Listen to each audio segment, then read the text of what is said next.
Magandang hapon. First press con mo to. Kamusta? Anong pakiramdam mo ngayon? Syempre po, kinakabahan po ako ngayon. Oo. Nanggaling ka pa rin sa Pampanga? Yes po. Saan sa Pampanga? From Mabalacat po. Oo. Anong pakiramdam na ikaw pa yung nanggaling sa malayo, ikaw pa yung maagang dumating? Tuloy sinuwerte ka, nagkaroon ka ng solo press con.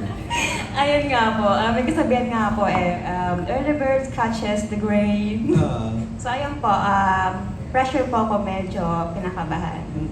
Pwedeng ipakilala mo sa amin yung sarili mo kung ilang taon ka na, paano ka nakapasok sa BMX, tapos yung Yasmin Alba ba, totoong pangalan o screening? Okay po. I am Yasmin Alba. I am 22 years old and I'm from Mabalacat, Pampanga. And screen name ko lang po yung Yasmin Alba. Paano ka napasok sa BMX? Sa manager ko po, kay Mami Jo. Pero pangarap mo talagang maging artista? Yes po. Since bata pa po ako talagang gusto ko na pong maging artista pero di ko po alam kung paano. And then, habang tumatanda po ako, puro post po ako sa social media like mga sexy, nakabikini, lingerie, ganun po. So, ayun sabi ko, why not pasukin ko po yung Viva Max. Pero meron kang acting experience before? Before po, wala po talagang acting experience. Ito yung first project mo, All In and All In? Yes po, all in exclusive kay Angelica. Pwedeng ikwento mo sa amin kung anong format ng show. Definitely hindi sa pelikula, di ba? Hindi po siya movie. Show po siya, live show performance po namin 5. Oh, saan kayo magpe-perform? Here po, sa Viva Cafe. Anong mga gagawin nyo? Like, anong concept ng show? Singing and dance po. Singing and dance. Marunong kang kumanta. Yes po. Pwedeng humingi ng sample. Para mawala yung kaba mo. Ano po, wait lang. Ano po bang gusto niyong kantahin? Ikaw, kung ano yung komportable? Komportable ka.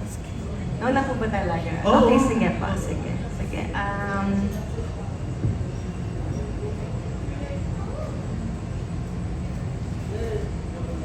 Carpenters na lang po. Sige. Yesterday. Tayo po ba ako? Tayo. Oo, ikaw, kung saan ka komportable? Wala po. Sabi nga ni PB, it's your time to shine.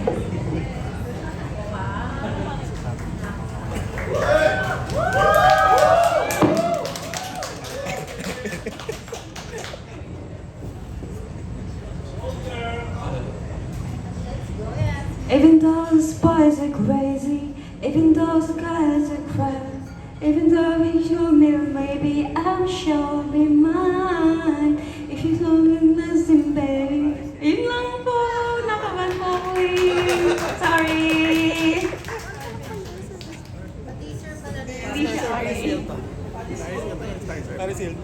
Kala mo Carpenters. Ayun nga po nakalimutan ko po yung lyrics, tsaka yung song, so Sana sinabi mo agad, di kami nag-expect. sorry po. Bigla Okay ako lang. kasi hindi pa ako well prepared. So, yung ano nyo dito, mga naka-sexy outfit kayo, no? Yes po, yung costume po namin. Basta pasabog po siya. Kailan ang start ng show nyo? On June 24 po, 9 p.m. at Viva Cafe. Ano to, nightly? But June Yes, 29, no? 29. Yes. No, 24 po. 24. Ha? 24. 24. Okay, we will, 24. Okay, ako pala ang mali. Okay, 24. Next week po ito. Alright. Sige, yun lang. Thank you and good luck. Thank you po, Pero thank you. gagawa ka rin ng movies. Yes po, coming soon. Abang po kayo. Meron na. Abang nga lang po. Teka muna, last na lang. Bakit Yasmin Alba ang napili mong screen name? Actually, hindi ko po siya pinili. Yung manager ko po yung pangalan sa akin. Oo, hindi mo inalam kung anong history. No po. Oh. Parang kung ano na lang binigay sa'yo. Opo, parang kung anong bigay sa akin, okay na po yan. O parang kami, nung sinabi mong Carpenters. Pero iba yung kinanta. O sige, thank you. Okay po, thank you. Alright. Thank you so much, Sir Jojo Gabinete. Okay, ngayon naman pakinggan natin from the Daily Tribune. We have Jeff Fernando, followed by MJ Marfori, Kiko Escuadro, and Jojo Panaligan. Hello, Yasmin. Ayan. Eto. Ayan. Go. Yasmin, ang question is, bago ka pumasok dito ngayon, yung first press conference mo, bago naging formal yung pagpasok mo sa showbiz, sino ka? Ano ginagawa mo? Before po, nagko-content lang po ako like sa video, sa Instagram and Facebook. But unfortunately, yung Facebook ko po is na-disabled. Bakit? Siguro po sa mga content and music, Oo. ganon. Yun lang po. May nag-report sa'yo? Hindi ko po alam. Okay. Hindi, ibig ko sabihin, meron ka bang estudyante ka ba? Nagkaroon ka ba Yes po, ng regular na trabaho? Yeah, before, nag-aral po ako and then nag-graduate po ako ng K-12 and then training po ako as flight attendant. Okay. Itutuloy mo pa rin ba yun? For me po, siguro parang hindi na. Parang hindi, wala na po siya sa feeling ko na ituloy pa po yung na-train ko. Okay. May nagpapatanong anong oras daw call time yung ngayon? Actually, call time po namin is 3 p.m. And Oo. then, nagbago po. Ang sabi po is 2:30 na lang po daw. And then, ayun po. Oo. How do you feel na first press con mo, solo press con agad? Ayun nga po, sobrang na-pressure kasi alam kong gigisahin niyo ako. Oo. Guys, be gentle to me. Okay, thank you. Thank you. Thank you po, thank you. Alright, maraming salamat po. So before we proceed with our lineup, let us ask June Lalin from Abante. He is here in the room, yes? Alright. Yes, anong aas mo sa akin? I'm not late. Oh, Oo. dumating ako dito, ha? Oh. Yes, you were here very early. Oo, oo. Maraming salamat Ano po. ba yung aas mo? Nalilito ako eh. Sir June, ito po yung Ang laban. aas ako ng Yes, question. yes, Kala ma'am. ko, tatanungin mo kung ba't late ako. Anyway, siya, ang bongga, no? Darling, ikaw ang center of attraction namin ngayon. Ikaw ba naniniwala nag-align ng stars ang universe para ikaw ang bumida dito sa press con dapat ni Angelica? Oo. Hindi ko po alam siguro po bakit nag-ayon po talaga yung Dahil star. dito ka na lang sa gitna. Ay, Oo. Oo. excited ako. Sure, sige, Oo, let's sa gitna ka na lang para ano. ayusin natin. Oo, ikaw na naman nandyan. You sit Oo. here Huwag na sa muna. gilid. Oo. Okay po. Ito ka muna. Of course, we are still awaiting the arrival of ang ating mga BMX beauties. So for now, alright, let's go, Yasmin. Yes, yan. Oo. So ayun po, I feel pressure po, kaya mo sabi po ng kanina. So, ayun, siguro po baka nag-align po talaga yung star na mag-isa lang po ako ngayon today. Oo. Oo, mahal din magpa-press con, ha? Di ba? Tapos talagang ikaw ang bida. Oo. Oo. Ayun nga po, nahihiya pa po ako syempre, first time ko po talaga. Parang hindi naman kami naniniwala na nahihiya ka. Parang feeling namin, parang ang sanay-sanay mo, no? Parang very professional talaga. Oo. Thank you po. Yan. Oo. Pero syempre para mas mainganyo, mas maging tutok kami sa'yo at kasi feeling ko isa ka sa maunguna ngayon sa BMX eh. Ano ba dapat namin asahan sa'yo bukod sa pagkanta ng ibang kanta, okay? Oo.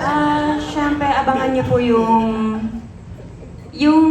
paano po yung perform ko sa, sa drama when it comes to acting. Siguro yun na lang po yung abangan nyo sa mga future movies or projects. So mas kampante ka sa mga drama scenes. Sorry po. Mas comfortable ka sa mga drama scenes? Yes po, and Yeah. sexy scene. Sexy Yes. scene. Ay, bongga, di ba? Pero, can you tell us more ng tungkol sa'yo para mas makilala ka pa namin?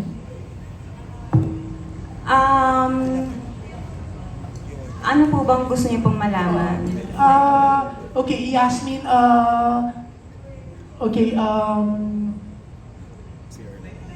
saan ka galing? O, what about your family? Can you tell us more about, may mga siblings ka ba? You know, paano ka na-discover?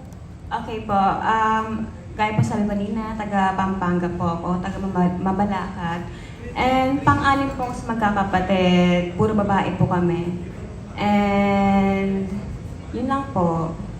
Yung discover ko po, sa manager ko po, yung dati niya pong assistant, ni-reach out po ako. And then ayun po, nagipagkita po ako sa manager ko po.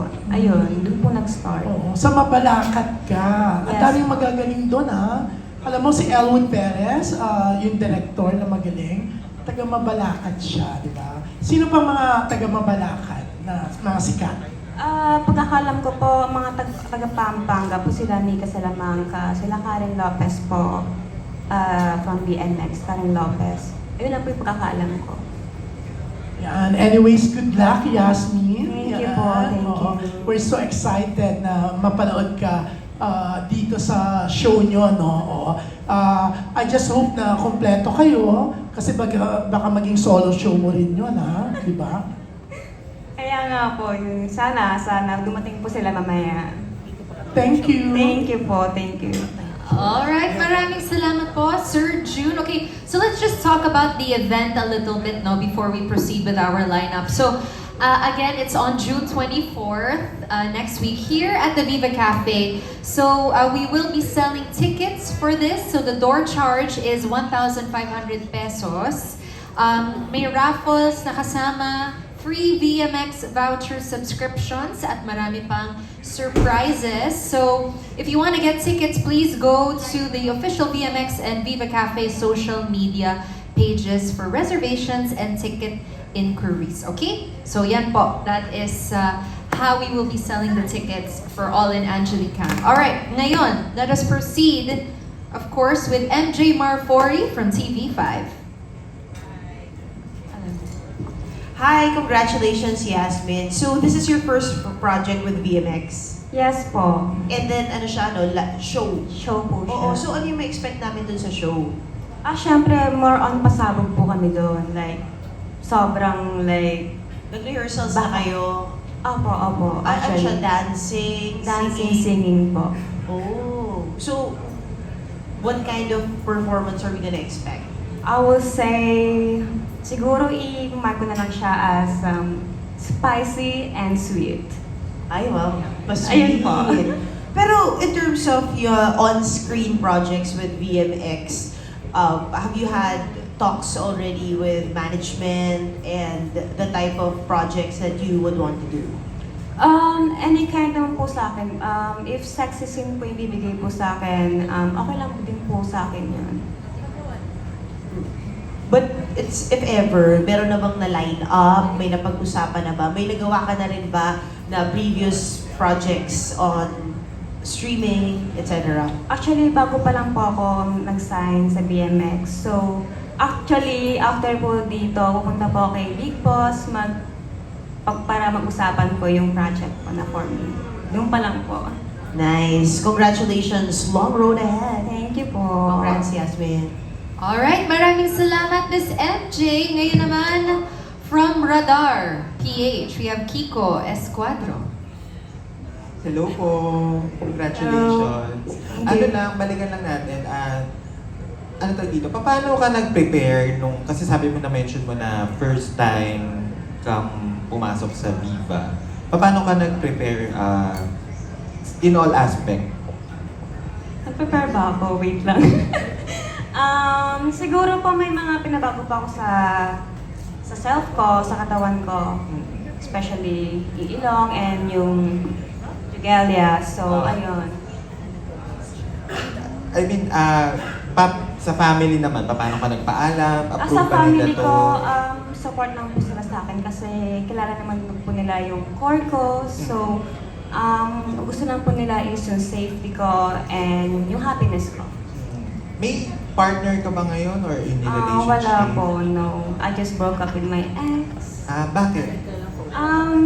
It's not working, so Pero hindi dahil dito sa decision No, mo hindi pumasok po, sa no. Viva. Ano nilook forward mo sa pagpasok mo sa Viva? more projects po siguro. Kasi na-mention... Manifesting. Okay.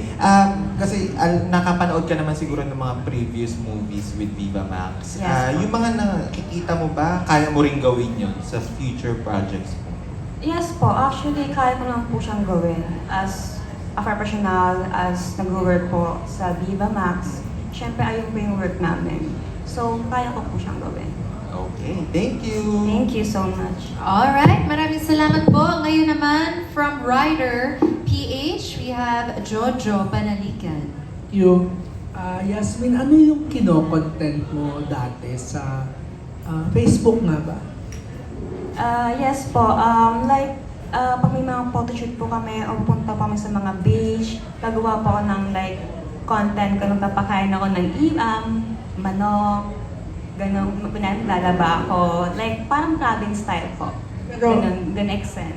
Sexy din ba? Yes po, yes po. Sexy din yung Yes po. concept. Baka kaya ganun? Tingin mo kaya Baka nga po, kaya po disable yung main account ko. Gaano katagal tumakbo yun? At saka gaano kalaki yung following? Actually, hindi naman po siya sobrang laki ng followers. 11K po. Pero, Na-disable na? Na-disable. Hindi mo ina-feel? hindi na po siya kayang i-appeal. Kahit po yung IT ko, hindi na po kayang i-resolve. Bakit yun ang napili mong klase ng content? And bakit ito yung direction na gusto mo for your career? Sexy. As nakikita ko nga po sa sarili ko na parang dito po ako. Parang ayun po yung sinasabi ng mind ko na okay, pang Viva Max ka kasi lagi kang nakubad. I mean pang sexy. Ganon. Ganun po. Bata pa lang? Or mas yan na talaga? Tumatanda po ako. Doon ko po na rin na nalaman sa sarili ko na okay, nagiging sexy ako. Yung ganon. Tapos, ayun po, puro po ako social media. And sa social media ko po, puro po lingerie and bikini. So, ayun, naisipan ko nga pong what if mag-Viva Max na lang po ako. Para magkaroon ng po ng sense yung mga pag-post ko po ng sexy sa online. Last question, dito ba sa concert more on production number or patalbugan kayo since lahat kayo sexy? Yes po, pasabugan po to. So ayun po, abangan niyo po sa June 24. Sa totoong buhay ba, mas competitive ka kaysa collaborative? I am both po. Collaborative rin naman po ako. Kailan mo lang pinipili na maging competitive? Siguro po pag kinailangan, pero hindi po ako para laging magkipagkompetensya pa po sa ibang co-artist ko. Hindi po ako ganun. Goal mo ba maging VMX queen? Siguro kung may chance po ako, siguro, why not? Salamat. Thank you po. Alright, maraming salamat. Ngayon naman, moving on to My Movie World, we have Bernard Santos, followed by Mark Magadia, Ian Lee Estrella, and Richard Paglikawan. Finally. Okay. Hi, Yasmin. Hello po. So since nandito ka na sa VMX, magkakaroon ka na ng mga movie projects, sino yung mga nililook up mo na gustong makasama or maka-work sa VMX? Syempre po, syempre yung BMX queen po natin, si Angelica. Ayun po yung parang ina-admire ko po, ay nilook up ko po na maka-work in the future. Sa mga leading man naman, kahit mga wholesome na artist. Siguro po, let's say, Jericho Rosales and Coco Martini. Anong meron sa kanila? Bakit sila yung gusto mo? Well, I can see them, magaling po silang actor and well-respected po sila. So, ayun po. And alam ko pong marami po akong mas matututunan po sa kanila. And then, kung bibigyan ka ng chance na mag-create ng story or genre na gagawin, ano yung mga gusto mong gawin? Sa movies po. Sa Siguro po yung pagiging parang Pilipina. Anong... Yung concept po. Like yung sa skin color. parang ina-highlight yung pagiging Filipina. Yes po. Okay, thank you. Good Thank luck. you. All right, maraming salamat. Okay, so let's put a pause on the media conference for now. I know we have 2 more VMX